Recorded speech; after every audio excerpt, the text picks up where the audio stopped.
क्या पति पत्नी का प्यार ऐसे ही चलता रहेगा? कल मैं दुकान से जल्दी घर चला आया। आम तौर पर रात में 10 बजे के बाद आता हूँ। कल 8 बजे ही चला आया। सोचा था घर जाकर थोड़ी देर पत्नी से बातें करूँगा, फिर कहूँगा कि कहीं बाहर खाना खाने चलते हैं। बहुत साल पहले हम ऐसा करते थे। घर आया तो पत्नी टीवी देख रही थी। मुझे लगा कि जब तक वो ये वाला सीरियल देख रही है, मैं कंप्यूटर पर कुछ मेल चेक कर लूँ। मैं मेल चेक करने लगा। कुछ देर बाद पत्नी चाय लेकर आई तो मैं चाय पीता हुआ दुकान के काम करने लगा।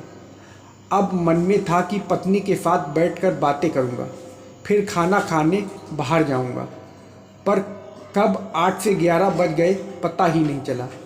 पत्नी ने वहीं टेबल पर खाना लगा दिया। मैं चुपचाप खाना खाने लगा। खाना खाते हुए मैंने कहा कि खाकर हम लोग नीचे टहलने चलेंगे, गप करेंगे। पत्नी खुश हो गई। हम खाना खाते रहे। इस बीच मेरी पसंद का सीरियल आने लगा और मैं खाते खाते सीरियल में डूब गया। सीरियल देखते हुए सोफा पर ही मैं सो गया था। जब नींद खुली तब आधी रात हो चुकी थी। बहुत अफसोस हुआ। मन में सोचकर घर आया था कि जल्दी आने का फ़ायदा उठाते हुए आज कुछ समय पत्नी के साथ बिताऊंगा। पर यहाँ तो शाम क्या, आधी रात भी निकल गई।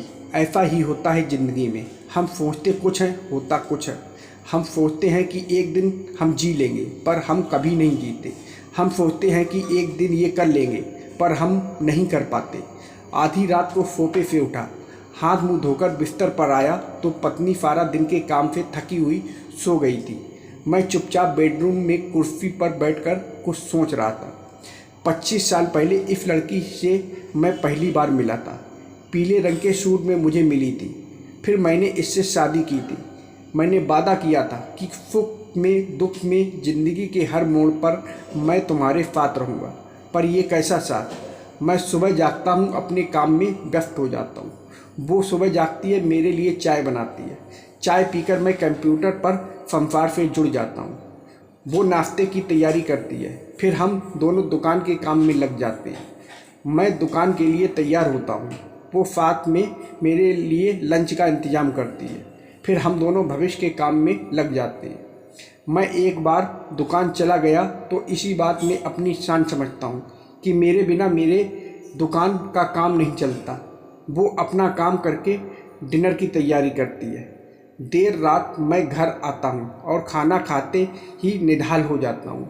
एक पूरा दिन खर्च हो जाता है जीने की तैयारी में। वो पंजाबी सूट वाली लड़की मुझसे कभी शिकायत नहीं करती। क्यों नहीं करती मैं नहीं जानता, पर मुझे खुद से शिकायत है। आदमी जिससे सबसे ज़्यादा प्यार करता है, सबसे कम उसी की परवाह करता है। क्यों? कई दफ़ा लगता है कि हम खुद के लिए अब काम नहीं करते। हम किसी अज्ञात भय से लड़ने के लिए काम करते हैं। हम जीने के पीछे ज़िंदगी बर्बाद करते हैं। कल से मैं सोच रहा हूँ वो कौन सा दिन होगा जब हम जीना शुरू करेंगे। क्या हम गाड़ी, टीवी, फ़ोन, कंप्यूटर, कपड़े खरीदने के लिए जी रहे हैं?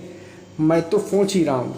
आप भी सोचिए कि ज़िंदगी बहुत छोटी होती है, उसे यूँ जाया मत कीजिए। अपने प्यार को पहचानिए, उसके साथ समय बिताइए। जो अपने माँ बाप, भाई बहन, सगी संबंधी सबको छोड़ आपसे रिश्ता जोड़ आपके सुख दुख में शामिल होने का वादा किया, उसके सुख दुख को पूछिए तो सही। एक दिन अफसोस करने से बेहतर है सच को आज ही समझ लेना कि ज़िंदगी मुट्ठी में रेत की तरह होती है। कब मुट्ठी से वो निकल जाएगी पता भी नहीं चलेगा।